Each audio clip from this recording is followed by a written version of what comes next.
He was the most powerful king who commanded thousands and conquered everything. But he's suddenly transported to another world, and he hears a voice telling him to seek the light in his next life. He wakes up to two strangers looking at him, and they talk about how he looks just like them. They call him Arthur, and he realizes he's been reincarnated into another world. He can't believe he was turned into a baby, and he soils himself, but he notes that his parents take good care of him. He finds his body like a prison, since he can't move the way he wants, and he wishes it was all a dream. But he soon realizes this world is different, as his father Reynold uses magic and smashes a boulder.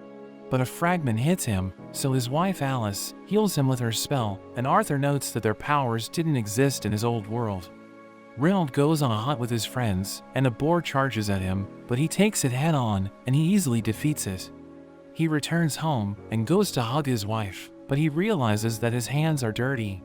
Arthur thinks it's a dangerous world, since everyone's allowed to use weapons, so he's determined to get stronger as soon as possible.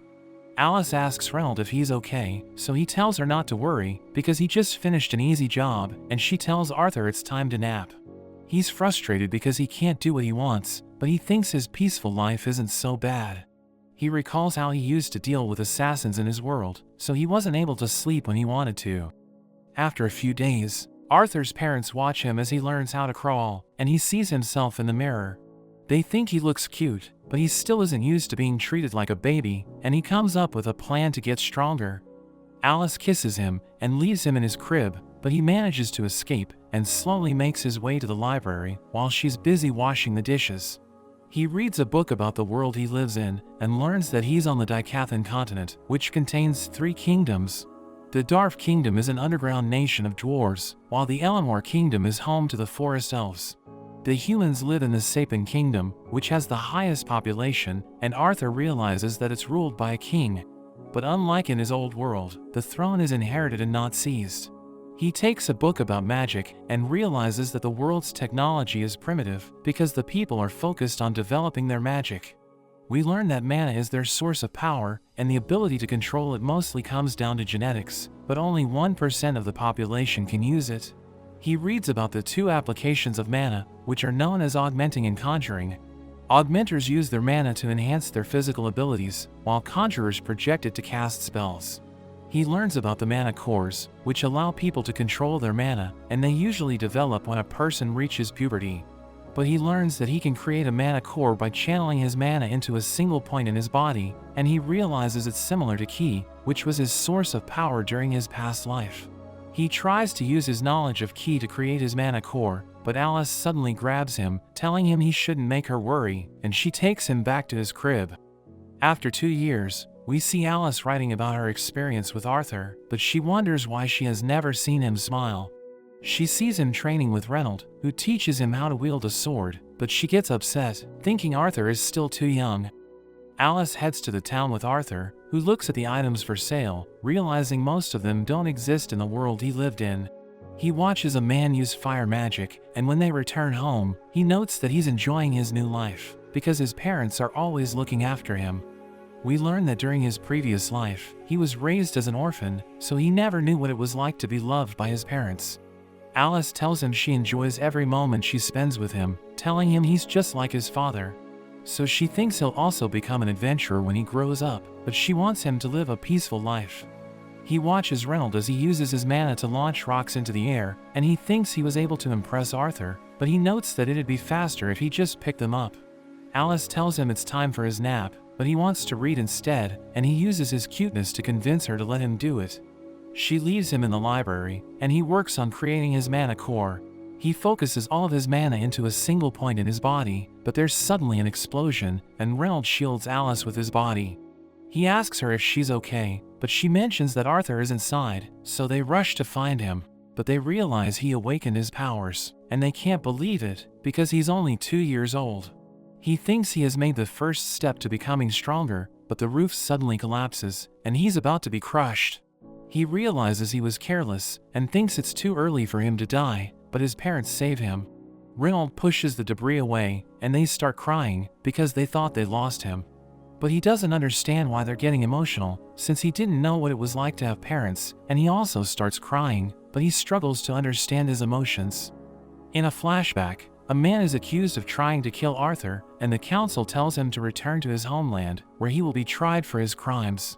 But he admits that he's guilty, and begs Arthur to spare his family, because they'll have a fate worse than death if they go back. The council refuses to listen to him, but Arthur kills his wife and daughter, and everyone's shocked by his actions. But they recognize it as an act of mercy, because the man's family won't have to suffer for the rest of their lives, and the man thanks him for granting his wish.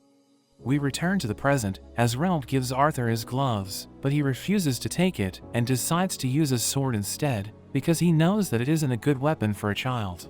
They start training, and Reynold strengthens his sword with his mana, but Arthur does it as well, and destroys his sword in one hit. After that, Reynold tells Alice they need to hire a teacher for Arthur, because he knows how talented he is. She doesn't want him to leave their house, so she offers to teach him her magic instead, but Reynold reminds her that he can't learn her spells. He reveals that Arthur destroyed his sword during their training, and she can't believe it, since he's only 4. But she still refuses to let him leave their house, and they start arguing, but he mentions that they can go with him. They think it's a great idea, because they can hear everyone praise his talents, and they're excited to leave their house. They meet a group of adventurers, and one of them notes that Arthur has met them before, but thinks he doesn't remember them.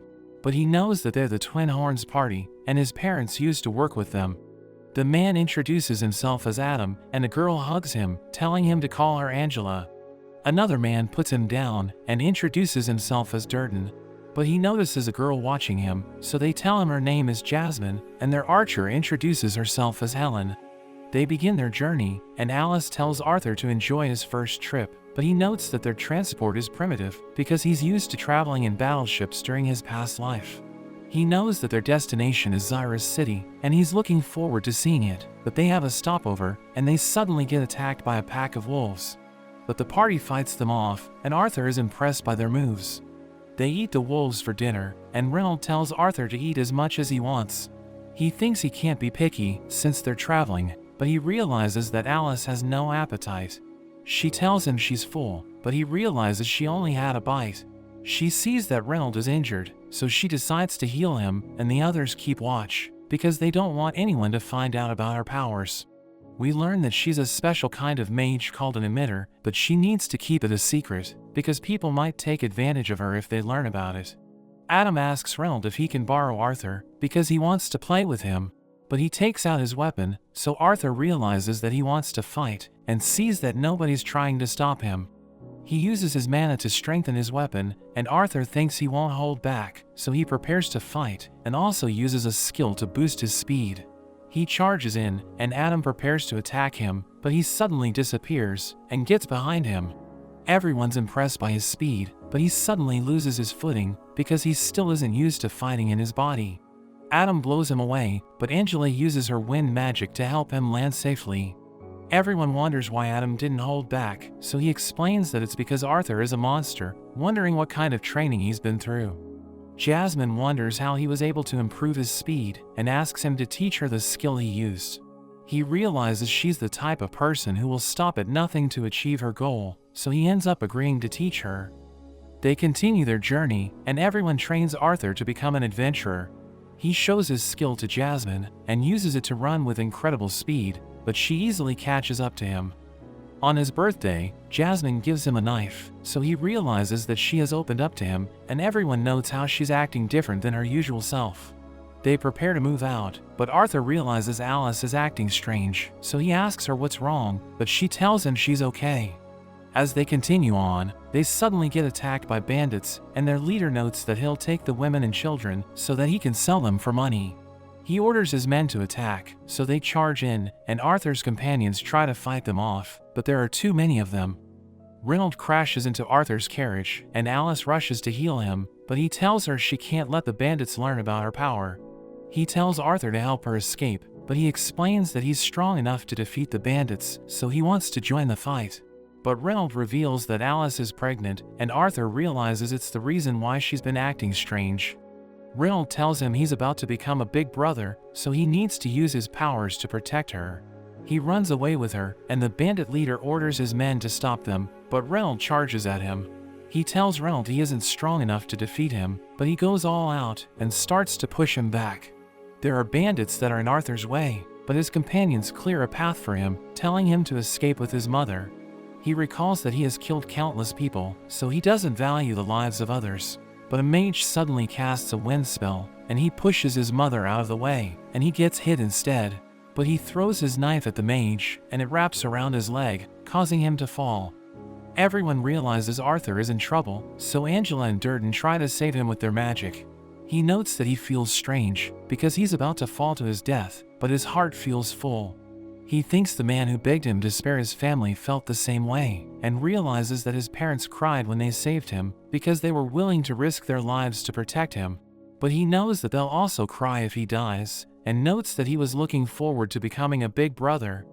He later wakes up in the middle of the woods, realizing he was able to survive, but the ground suddenly starts shaking, and a dark creature appears, calling him by his name. He tries to attack it, but it flicks him away, telling him he still has a long way to go. She introduces herself as Sylvia, and tells him she's his ally, but he isn't sure what she means. She gives him some fruit, telling him he needs them to recover, but when he tries to move, he cries as he feels pain. She tells him he's lucky to be alive, and notes that she'll answer his questions after he eats the fruits. So he eats them, and he asks her what happened to his parents. She reveals that they're safe, telling him they already left a few days ago, and he starts crying tears of joy because he thought they didn't make it. After a few more days, we see that Arthur has already recovered, and he wants to go home. But Sylvia tells him he can't just walk away, since they're on the outskirts of the Elshire forest, and it's filled with wild animals and outlaws. She promises to open a dimensional rift to help him return home, but she notes that it'll take time to prepare. He starts training with a stick, and we learn that he finds her scary because of her appearance. He knows nothing about her, since she isn't telling him anything, but he thinks she's a good person. He activates his mana core, and she's impressed that he can do it at such a young age, but she uses her hand to gather mana, asking him if he knows what she's doing. So he notes that she's using magic and collecting mana at the same time, and she explains that humans can't usually do it because of the way they view mana. He tells her he wants to learn how to do it, but she asks him what he'll do with it, because she knows that he'll attain a new level of power after he learns it. He recalls how the bandits attacked his parents, and tells her he'll destroy everyone who takes away what's precious to him, but she flicks him away. She tells him he failed, so she won't teach him the ability, asking him if he thinks killing people is fun. She notes that her hand can easily tear him apart, but it can also touch him gently, and she asks him which one he prefers. So he tells her he prefers the gentle one, and she notes that she doesn't like violence because it makes people hate each other, telling him she wants him to live a peaceful life. He wonders why she would say that, thinking she must know everything about him, but he knows that it's impossible. She asks him what he'll do once he gets stronger, and he recalls the moments he spent with the twin horns, telling her he'll use his powers to protect everyone. She notes that his answer is perfect, but we see a creature searching for her, and it flies away, leaving a dead dragon behind. In a flashback, Arthur meets a man named Malone, who welcomes him to his office. We learn that Arthur is a king in name only, and the Parliament holds all the power in the country, which is facing a crisis. His role is to act as an agent of war, and Malone praises him for winning countless battles for the country. He wonders what Arthur is doing there, but he suddenly takes his leave. We return to the present, as Sylvia teaches Arthur how to use magic while collecting mana, and he recalls how he used ki to defeat his opponents in his past life. He manages to use the skill, and realizes he can move while it's active, so she praises him, but she senses something approaching. So she makes him hide under the rubble, and tells him not to make a noise, as he sees the creature who was searching for her. She wonders how he found her, so he reveals that the scent of blood led him there, and tells her to come with him. But she refuses, so he blasts her with an energy ball, and she struggles to defend against it. He threatens to kill her if she continues to resist, but she unleashes her powers, causing her armor to shatter, as she reveals her true form. Arthur realizes she's a dragon, and she attacks the creature with her energy breath. He defends himself with a barrier, and tells her she won't survive if she uses that power, but she doesn't care, telling him she has lived a good life. The creature retaliates with countless energy blasts, destroying everything around them. She realizes that Arthur is safe, but the creature charges up another attack, and she realizes she's in trouble, so she uses her powers to stop time. Arthur comes out of the rubble, and she opens a portal for him to escape. She notes that it's connected to a remote place, but she thinks he'll be fine because he can survive with his new skill. He realizes she's injured, but she gives him an egg, telling him to take care of it and wrap her feather around it. She causes symbols to appear on his arms, and he asks her what they are, but she tells him he'll find out in the future. She mentions that it's time to say goodbye, revealing that she could have sent him home from the beginning, but she didn't want to let him go because she enjoyed living with him. She tells him she isn't strong enough to protect him, so he needs to escape, and he realizes that the moments he spent with her changed him. He notes that he considers her as family, but she reminds him that he already has a mother, so he decides to call her his grandma, and she cries as she hears it. She thanks him, but tells him it's time to go, so he takes the egg and feather before escaping through the portal.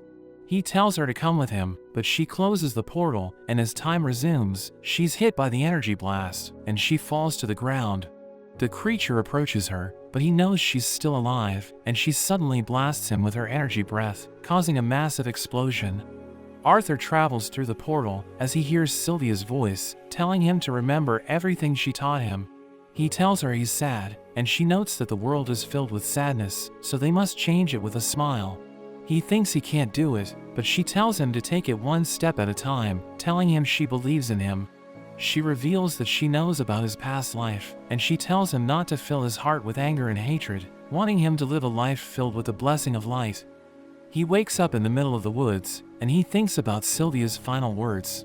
He prepares to continue his journey with the egg she gave him, but he suddenly hears a noise. He enhances his speed to jump around the forest and sees an elf girl surrounded by bandits. She cries for help, but they tell her no one's coming for her, and they discuss how much they can make by selling her. Arthur recalls the moment his family was attacked by bandits, and he thinks about killing them, but he remembers that Sylvia wanted him to live a peaceful life, so he decides to control his emotions. The bandits take the girl, and they travel through the woods, as Arthur continues to follow them. Later on, the bandits have a break, so Arthur prepares to make his move. He wonders why the forest hounds pulling the carriage are so obedient, and realizes their collars have magic. He throws stones at one of them, and they become agitated, so one of the bandits tries to quiet them down.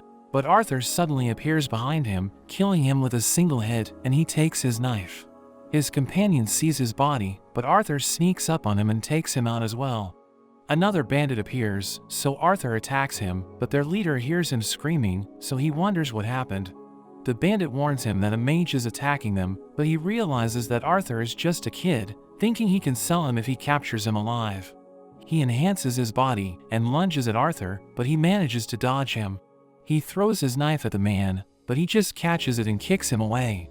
The man praises him for putting up a good fight, but he tells Arthur to give up, because he doesn't stand a chance.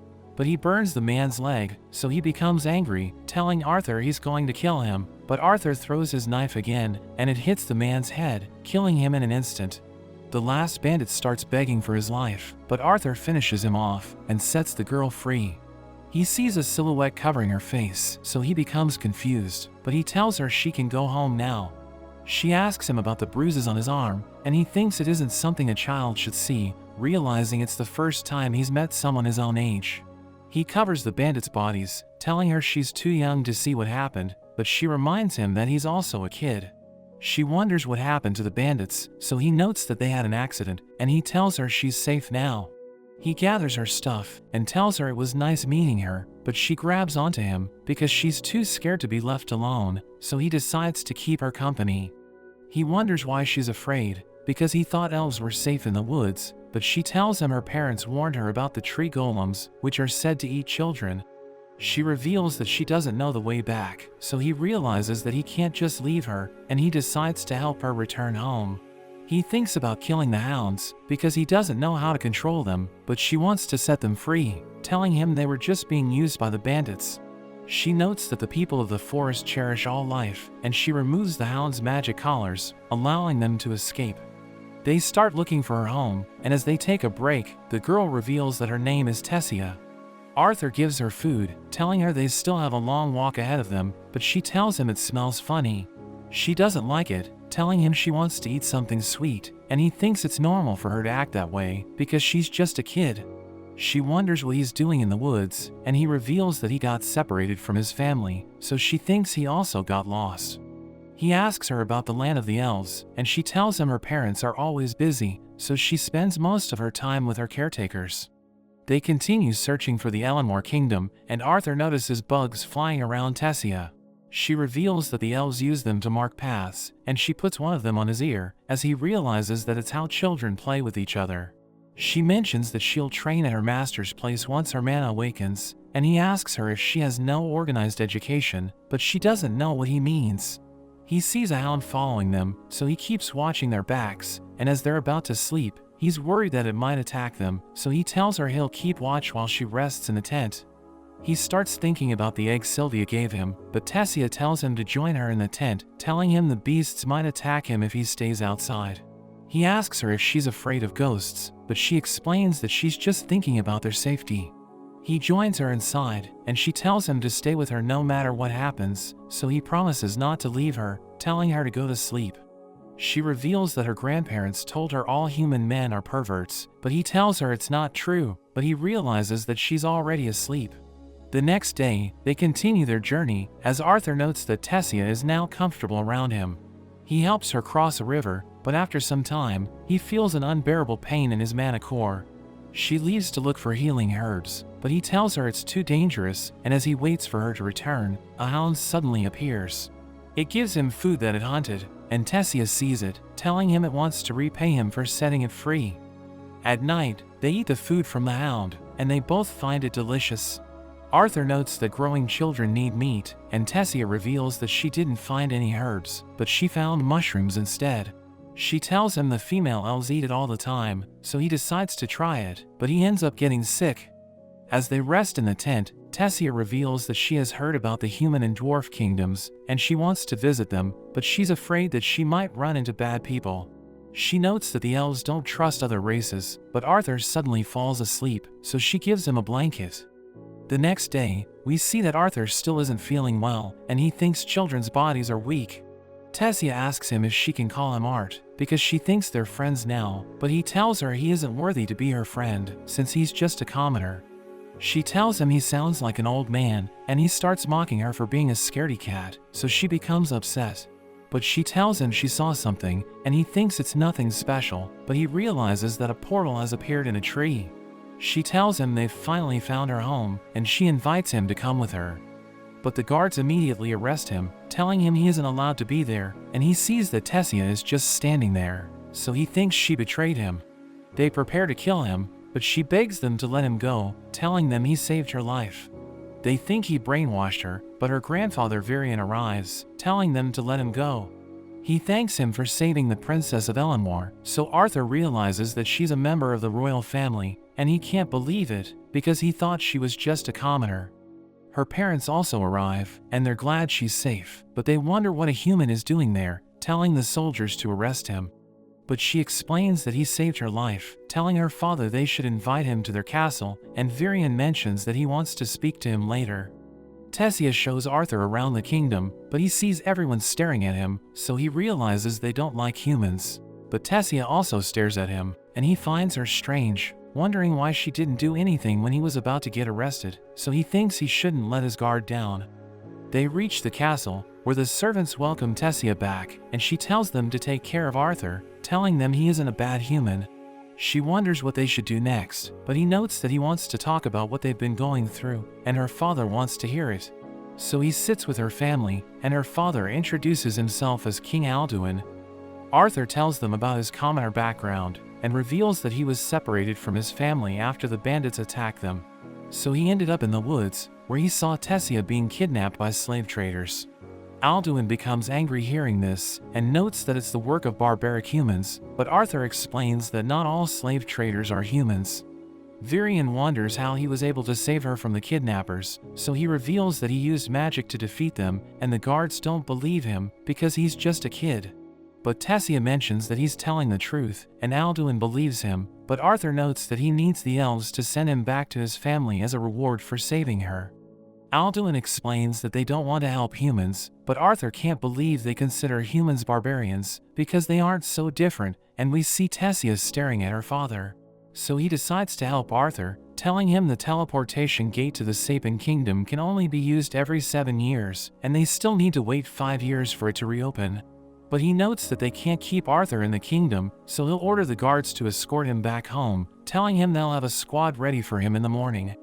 Arthur thanks Alduin for granting his request, and he's glad that he can finally return home, but he suddenly feels pain in his mana core again. After that, we see Arthur taking a bath, but he notes that the pain is getting worse, so he thinks he needs help. At night, Arthur sees Tessia with her parents, and he thinks about his family, wondering if they'll be happy to see him again. Tessia joins him, and she apologizes for her parents, but he knows that they were just worried about her, telling her she can continue acting like a spoiled princess. She mentions that he'll experience the same thing once he's reunited with his parents, but he isn't sure if they'll be happy to see him again, thinking he's the reason why the bandits attack them. But she grabs onto his face, telling him she's sure his parents miss him, because she already misses him since he's about to leave. They're suddenly surrounded by fireflies, and Tessia mentions how she likes watching them. But Arthur realizes they're under attack, so he protects her, and he charges at the attacker, who turns out to be Varian. Arthur wonders why he attacked them, but he realizes that Varian just threw fireflies, and he reveals that he was just testing him. Varian finds him interesting, so he gives him a wooden sword, and forces Tessia to watch them fight. Arthur charges in, but Varian easily dodges his attacks, and he realizes he's too slow, so he tries to move as fast as he can. Varian breaks his sword, and the tip flies at Tessia, but Arthur manages to stop it. He uses his magic to attack Varian, but it doesn't work, and as he sees Varian's eyes, he remembers the beasts he fought during his past life, thinking he won't survive if he doesn't fight seriously. He gets blown away, but he immediately recovers, and he manages to land a hit. Varian can't believe Arthur was able to touch him, and he wants to continue the fight, but Tessia tells him to stop. He asks Arthur if he wants to become his disciple, but he explains that he needs to leave because he wants his parents to know that he's okay, so Varian notes that he can still contact his parents while he's there. But his mana core suddenly starts hurting again, and Varian realizes that he inherited a beast's will, telling him he'll die if he doesn't become his disciple. We see Arthur as a dark creature comes out of his body, and as it approaches him, he wonders if it's a manifestation of his inner self. But Tessia suddenly wakes him up, telling him to get changed, because Varian is waiting for him outside. Alduin tells Varian that they can't let Arthur stay in Elenwar, because he doesn't belong there, asking his father why he wants Arthur to become his disciple. But he explains that he's just fond of him, and tells him to get in the carriage.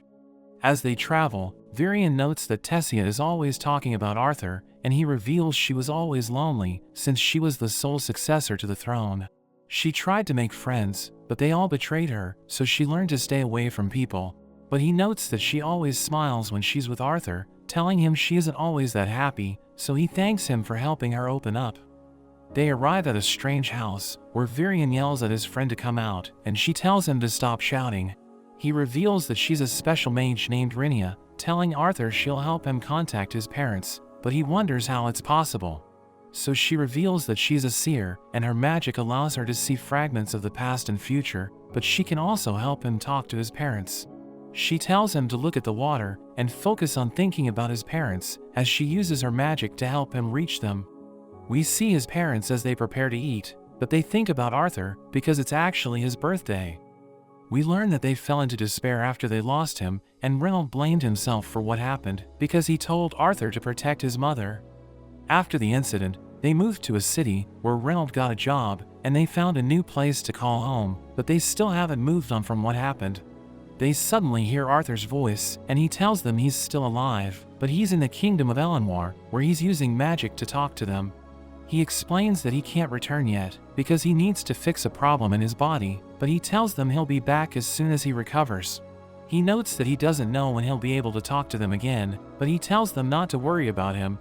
They're overjoyed to learn that he's still alive, and he starts crying, as he notes that he doesn't want to make them sad again, so he agrees to become Varian's disciple.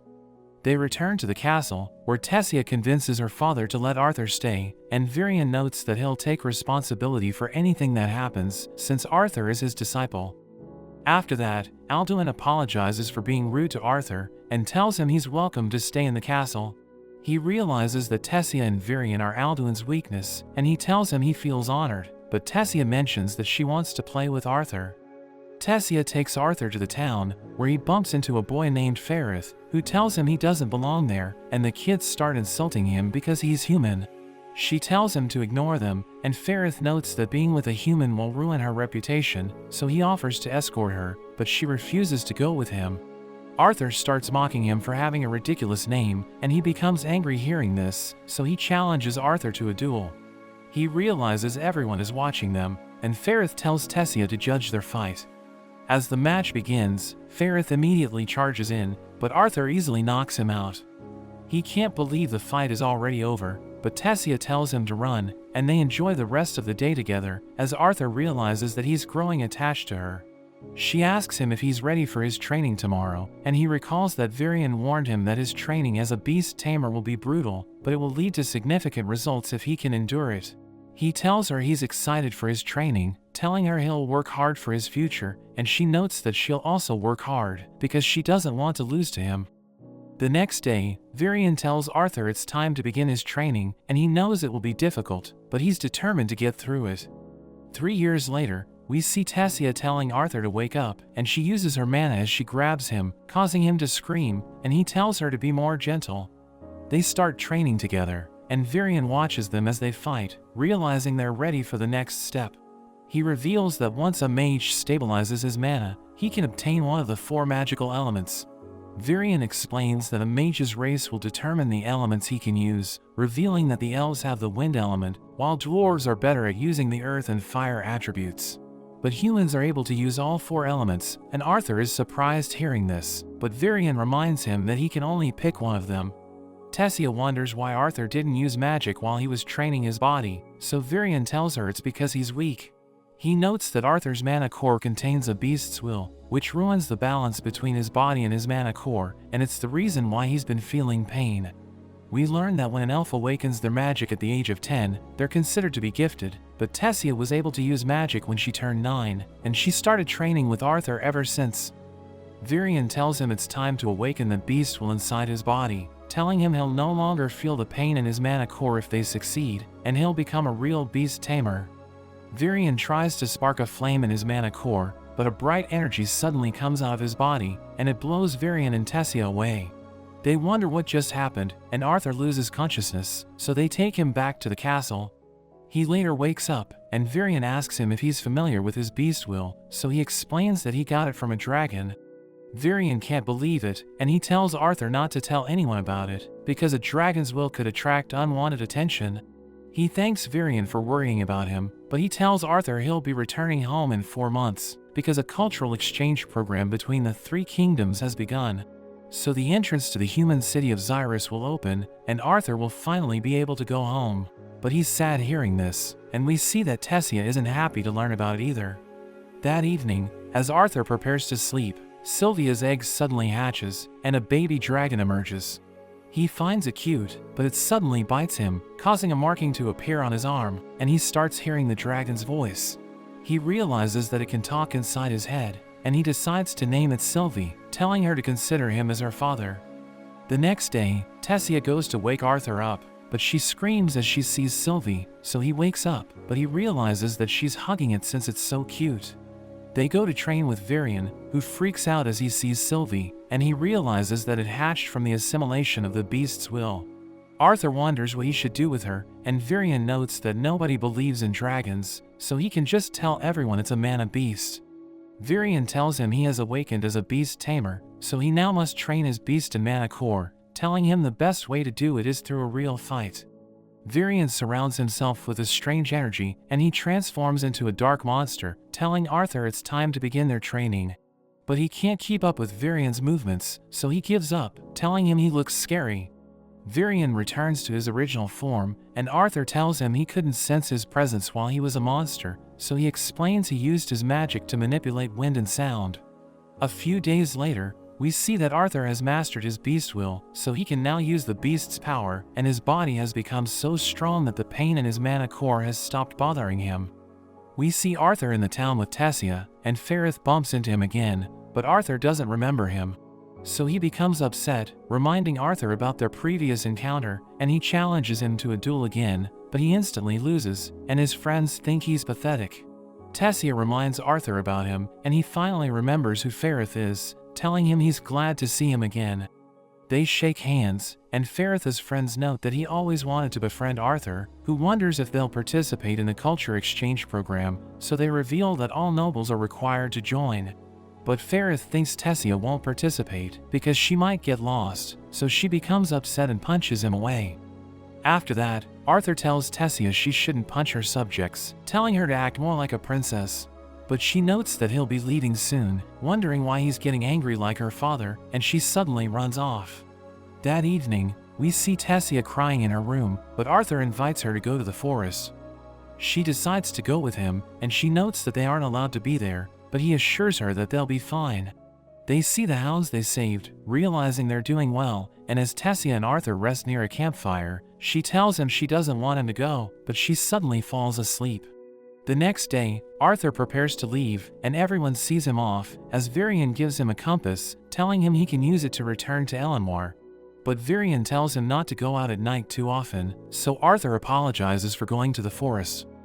As Arthur is about to leave, Tessia suddenly rushes to him and tells him to take care of himself. So he hugs her, telling her he'll miss her, and she mentions she feels the same way. After that, Arthur arrives in Zyra's city, where he heads to find his parents. His sister Eleanor opens the door, and his parents are surprised to see him, as he mentions that he's finally back. But Eleanor wonders who he is, so Alice mentions he's her big brother. He tells them everything that happened after they got separated, but he decides not to mention Sylvia, because he thinks they might get into trouble if they learn about her. He explains that he found Sylvia in a mana beast's cave, where he saw that its mother was dying, so he decided to adopt it. He asks his father about his job, so he reveals that he now works as a security instructor at the Helstia auction house, and he notes that his mana core reached the dark orange stage 2 years ago. We learn about the colors of mana, which range from black to white, and the brighter colors are considered superior to the darker ones. Arthur knows that Reynold trained to level up his mana core, and he asks Arthur what stage he's in, so he reveals that he's light red. Reynold can't believe it, realizing Arthur is about to overtake him, and he thinks they should spar in the garden. His boss Vincent Helstia suddenly bursts through the door, asking him about Arthur, so he introduces himself to Vincent's family. Vincent's daughter Lilia finds Sylvie cute, so she asks for Arthur's permission to touch it, and Reynold mentions that they're about to have a sparring match. They head outside, and Vincent can't believe Arthur's mana core is bright red, because he's only 8, revealing that even the geniuses of the Zyras Academy barely reach dark red by the age of 11. But Arthur notes that he hasn't been training his mana core properly, because he focused on assimilating Sylvia's will. He starts fighting his father, who blocks his attacks, telling him his skills have improved, but he mentions that he'll start fighting seriously. He surrounds his body with flames, as Arthur notes that augmenters can't manipulate the elements around them, so they usually struggle to identify the element that's compatible with them. But after reaching a certain level, they can decide which element they want to use, and those with exceptional talent can control more than one element. Arthur struggles to keep up with his father, so he decides to go all out, and a bright energy covers his fists. He rushes forward, but Reynolds still manages to overpower him, and he gets pushed back. But he recalls that Varian taught him how to go beyond his limit, and lightning suddenly starts coming out of his body, and it sets the ground on fire. Reynold knows that he's using high-level fire magic, and Arthur controls the water from the fountain to put out the fire, which shocks everyone, realizing he can use 2 elements at the same time. Reynold tells him he's amazing, but he reveals that he just learned it recently, revealing that he can barely control it. After that, Vincent notes that Arthur has a bright future ahead of him, so he suggests sending him to the Zyras Academy, which is the most prestigious school in the continent. His wife Tabitha tells Reynold not to worry about the tuition fees, because they'll pay for it, and Vincent notes that he knows the director of the school, so Arthur can enroll even if he's underaged. But he explains that he just reunited with his family, so he wants time to spend with them. We see Arthur walking around the house, and he comes across Lilia, who takes him to her special dining area. The servants give her food, and they tell Arthur that she goes there whenever she's stressed, revealing that her parents want her to become a mage, even though they can't use magic. The next day, Arthur meets the Twin Horns party, and they're all happy to see him, telling him he's grown. They reveal that they found a high-paying job in a remote city, so they're all doing well, and Angela notes that they've been to different places because of their job. Arthur realizes that he has only seen the Recap-kun continent, and he considers becoming an adventurer so that he can explore the rest of the kingdom. We see Arthur giving Sylvia a bath, as he thinks about how Lilia's parents want her to awaken her powers, and he notes that he can't get it out of his head. After that, Alice tells Arthur they need to get him cleaned up, and she takes him to a hairstylist, who tells him he'll shine after his haircut. Everyone's impressed with his new look, but he wonders why they took him to the hairstylist. So Tabitha explains that they want him to look his best, because they're planning to take him to the Helstia auction house. But she notes that they'll just show him around the city for today, and Eleanor tells him to escort her, while Lilia mentions that she's jealous because Eleanor used to be attached to her before he arrived. He explains that it's because he just got back, and they explore the city together, but they come across a group of students from the Xyrus Magic Academy. Lilia explains that their uniforms give them authority, but Arthur thinks they're dangerous because they look like troublemakers. He sees a shop selling beast cores, which grant power to their users, and Tabitha notes that the cores with a beast's will are worth over 100 gold coins. He doesn't know how much that's worth, so she explains that it's enough money to live for 250 years, but Lilia notes that there are cheaper cores available in the weapons stores. She wants to buy one of them, but Tabitha tells her it isn't a shortcut to awakening her sorcery, and notes that she's too young to have a beast core. They start eating together, but Arthur realizes that Lilia isn't happy, and she suddenly walks away. So he follows her to a shop that sells beast cores, and she realizes that she can buy one of them with her allowance, but he stops her, telling her it isn't the key to awakening her magic. She thinks it's worth a try, and explains that she tried everything to awaken her magic, telling him he wouldn't understand how she feels, since he's a prodigy. He realizes that he's the reason why she feels pressured, so he wants to talk to her, but she tells him to leave her alone, and accidentally bumps into a student from the academy. She immediately apologizes, but he starts bullying her, and the shopkeeper hears the commotion, but he realizes that the students are from the Xyrus Academy, so he decides to leave them alone. Their leader threatens her with his magic, so Arthur prepares to take them on, but Tabitha suddenly arrives, telling them Lilia is the daughter of the Helstias. They know that her family donates to the academy, and the director will scold them if they mess with her, so they decide to walk away. But one of them thinks she's trying to buy her spot in the academy because she has no talent whatsoever. After that, Vincent learns about what happened, and Lilia apologizes for getting into trouble, but he tells her not to worry, because it won't be a problem after Arthur joins the academy.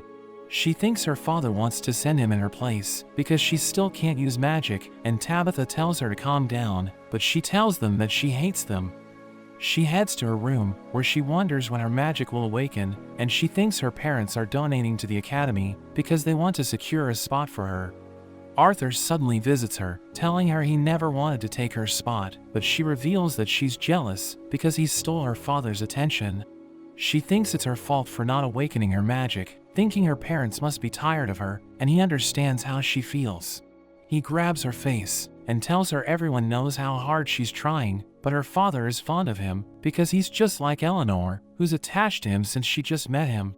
Lilia thinks she's just pressuring herself, but he thinks it isn't true, and asks her if she really wants to use magic.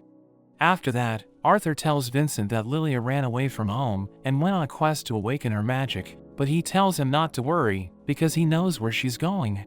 He gives Vincent a letter, and he realizes that she left because she thinks she's a burden to them, but she promises to become a sorcerer in the future. He thinks he screwed up, because he pressured her to become a sorcerer so that she would have a good future, but he notes that he still loves her even if she can't use magic.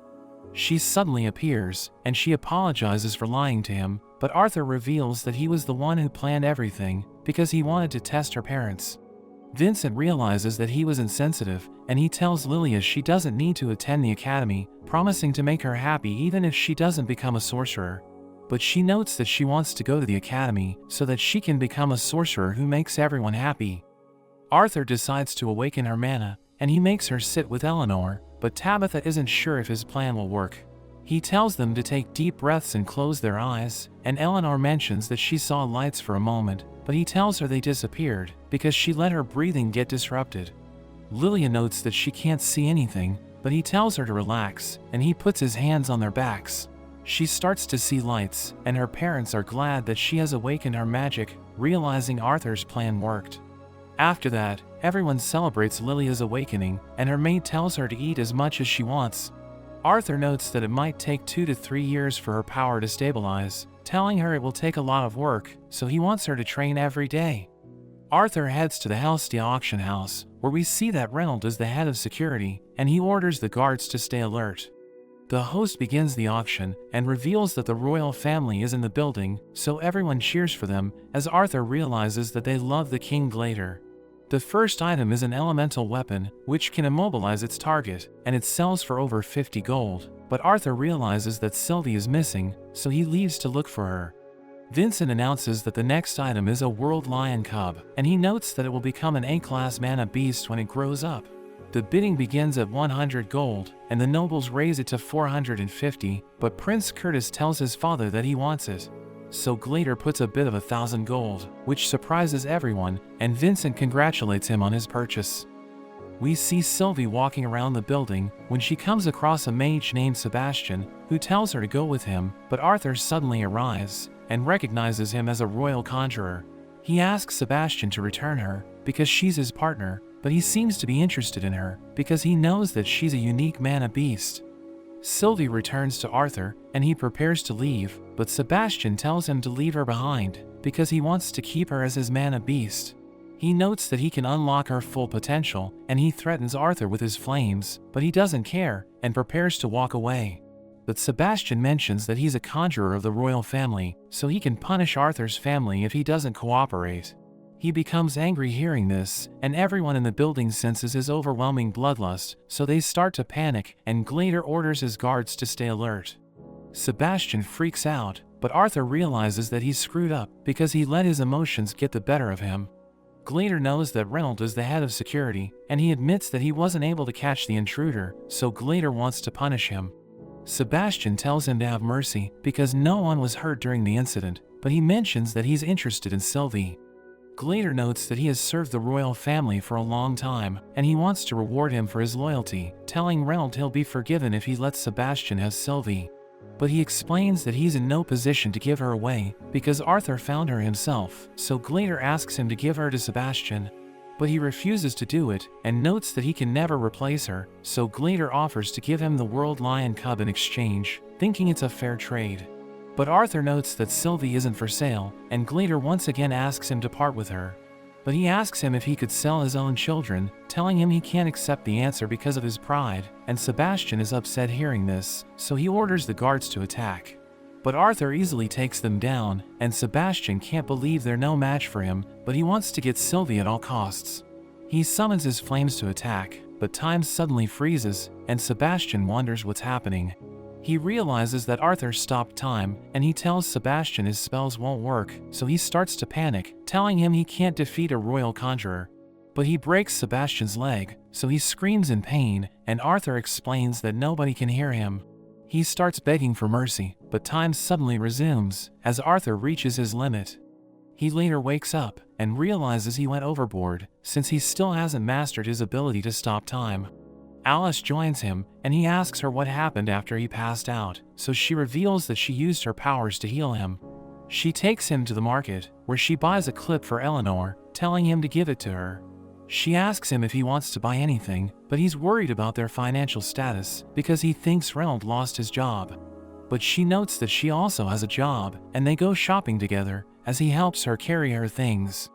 Arthur returns home, but he sees Reynolds arguing with a man who apologizes for what happened.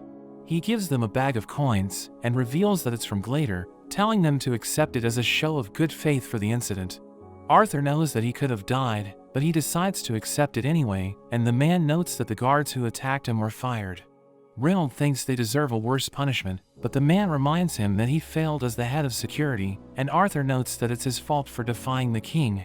He wonders what happened to Sebastian, so the man reveals that he was relieved from his position, and he's currently undergoing treatment for his broken leg. He claims that Arthur was the one who injured him, but Reynolds thinks it's ridiculous, and the man notes that Glader isn't happy with the incident, so he's offering gold to make amends. The man tells Reynolds to teach his son manners, because not everyone is as forgiving as their king, and he accepts the apology. but he gives the gold to Arthur and reminds him that he's the one who almost got killed. The next day, Arthur heads to the academy, but he sees a strange bird fly away, and he follows it to the woods, where he meets an old woman who reveals that she's been waiting for him. He recognizes her as the director of the academy, and she explains that she wants to know how powerful he is, because Vincent told her about him. He can sense that she has incredible power, and he decides to show off his skills, to prove that Vincent isn't lying. He combines his wind and earth magic to launch rocks at her, but she easily destroys them, so he follows up with a fire spell, which summons burning weapons to attack her. But she casts wind magic to defend herself, so he decides to go all out, and uses mana to strengthen his body. He charges in, but she blows him away with her wind, telling him she's impressed by his abilities, but she can tell that he's overestimating himself. She tells him not to lose consciousness, and uses her magic to create a piercing sound, which causes him to struggle, as he wonders if she's also a unique sorcerer. She stops using her spell, and tells him he passed, but she wonders why he went there just to show her his powers. So he reveals that he needs her influence and authority to protect his family, promising to enroll at the academy if she grants his wish. But he explains that he's still underage, so she needs to wait 3 years before he becomes her student. She wonders why he doesn't want to begin his training yet, so he explains that he wants to enjoy his life, telling her about his dream to become an adventurer and explore the world. But he reveals that his parents don't know about his plan yet, so she tells him to convince them before she accepts the deal. After that, Vincent tells Arthur's parents about his powers, and Alice doesn't want him to become an adventurer because she thinks he's too young to go off on a journey. He explains that he'll return every few months, telling her he wants to see the Decathlon continent because he still has much to learn about it. He tells them that he wants to feel what they felt while they were adventurers, but we learn that he just wants to test how strong he's become, and he thinks staying there to train is boring. Reynold knows that Alice is worried about Arthur because it's dangerous to go on adventures, so he suggests sending him out with someone they can trust. Reynold asks his friends if anyone wants to travel with Arthur, and Adam notes that he isn't interested because he's afraid that Arthur might kill him. Reynold mentions that he doesn't have much to offer, but he promises to repay the person who looks after his son, and Jasmine volunteers to do it. Everyone's surprised hearing this because they know that she likes to work alone, but she mentions that she wants to help Arthur. Adam thinks she's the perfect choice because she's an augmenter who can use elements, and he notes that she just hit the light orange rank, so she's strong enough to protect Arthur. That evening, Arthur sees Lilia meditating, and he realizes that she no longer needs him to project mana into her. He knows that Eleanor has talent, so he thinks she'll awaken her powers when she's around 7, but he wants her awakening to be delayed so that she won't attract any unwanted attention. He tells Reynold he wants to pick a weapon at the auction house, so they head to the storage room, where he starts looking for a sword. He browses the selection, but he can't pick a sword, because most of them are too large for him. Sylvie leads him to a staff, and he notes that he isn't interested in it, but he realizes that it's ridiculously heavy. He thinks it might be an elemental weapon, so he lets his mana flow into it, and it suddenly starts glowing. He realizes that it's actually a sword, and he takes a swing, but he realizes that it's too heavy for him. He wants to test how sharp it is, so he attacks a barrel, which instantly gets cut in half. He sees strange writings on the sword, and he wonders what they mean, but he drops it as it suddenly starts sparking. He picks it up again, and notices that it's much lighter than before, realizing it's now perfectly suited to his body. Reynold arrives to pick him up, and he takes a random sword, telling his father it's what he picked out. But Vincent asks him about the staff around his waist, so he explains that he just found it on the floor and wants to use it for practice. Vincent asks his servant about it, so he reveals that an old man dumped it on them because he couldn't find anyone worthy to wield it. The servant notes that appraisers checked it out, but they all think it's nothing special. So he decided to just keep it there, and he thinks about getting a higher ranked appraiser to check its value. But Arthur tells Vincent he wants to keep it, calling him his uncle, and Vincent is happy hearing this, so he lets him have it. Everyone celebrates Arthur's 9th birthday, and he opens his mother's present, realizing it's a gauntlet with healing gems. Vincent gives Arthur a ring, and he shows another one to Alice, telling her she'll be able to see if Arthur's mana ever reaches a dangerously low level. Adam gives him a scroll that produces sounds, explaining that he can use his mana to leave a message on it, and Alice can reply when she receives it. He thanks everyone for their presence, telling them he'll be starting his adventure, and Alice reminds him to prioritize his own safety.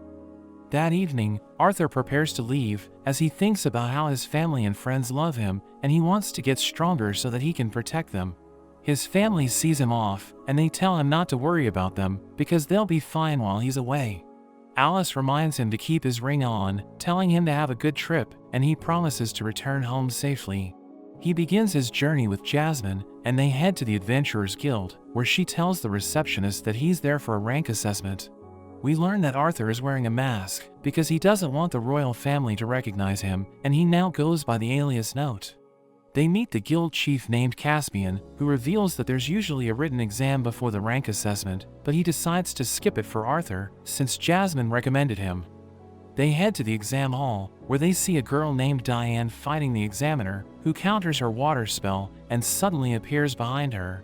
She tells Diane that her magic is impressive, but her defenses are lacking, so she'll start as a C-class adventurer. Jasmine notes that she shows promise because she was able to reach C-class at such a young age, and an official introduces the next candidate, Elijah. But the official talks to the examiners, and he mentions that Elijah will be a B-class adventurer, so everyone's confused, wondering why he was exempted from the exam. The next candidate is a boy named Lucas, who notes that he wants to skip the exam and join the A-class, and the examiner knows that he's at the light orange stage. Jasmine is impressed hearing this, but Arthur sees his ears, and realizes that he's an elf. He summons his guardian and orders it to attack, but the examiner uses earth magic to defeat it, so he uses his spell to create a massive fireball, which starts raining flames from the sky. But he loses control over his magic, so the fireball explodes, and it's about to destroy everything in the area, but the examiner uses her wind magic to extinguish the flames. She gives him her feedback, but he suddenly attacks her, so Arthur throws his sword to stop him. The official scolds Lucas for attacking her, and she tells him his ego is his greatest weakness, so he deserves to be in the B-class. She uses her magic to take him away, and the official reveals that Arthur is up next, so he prepares to fight the examiner, but the official freaks out as he senses Arthur's aura. Caspian volunteers to fight him, but the official reminds him that he's a double A-class adventurer, so he shouldn't be administering the exam. He explains that he just knows Arthur's sponsor, so he wants to test him, and Arthur knows that he's incredibly skilled, so he looks forward to fighting him. He covers his sword with flames, and clashes with Caspian, who attacks him with incredible speed. He lunges at Caspian, and prepares to strike him, but he gets blown away, and Caspian tells him not to get overconfident. After that, the receptionist tells Arthur that he's now a B-class adventurer, and the examiners discuss how they named multiple B-class adventurers in a single day. But Caspian reminds them how the Xyrus city just welcomed elves and dwarves as adventurers, and reveals that Lucas is a half-elf, while Elijah is human, but he was raised in the Dwarven Kingdom. We learn that he was sent there as the first representative of the dwarves, and he was allowed to skip the exam because he had a guarantor, who even Caspian couldn't overrule. He mentions that they know nothing about Arthur, but his guarantor belongs to the Flamesworth family, which is known for producing the best fire mages in the kingdom. Caspian notes that he was impressed by Arthur's sword skills, and thinks he'll become a formidable swordsman in the future, but he still has a long way to go. We return to Arthur, as he realizes that he hasn't been training like he did during his past life, because he has become accustomed to the powers he was born with. He bumps into Elijah, who recalls that he was the one who saved the examiner, and Lucas wonders why they aren't talking to him, because he's also a B-class adventurer. Arthur explains that they don't like him, because he broke the rules, so he grabs onto Arthur, telling him they aren't on the same level. But he realizes that everyone's watching them, so he decides to walk away. After that, Jasmine takes Arthur to a beast's pasture, and reveals that it has already been explored, so it's the perfect place for newbies to train and collect materials.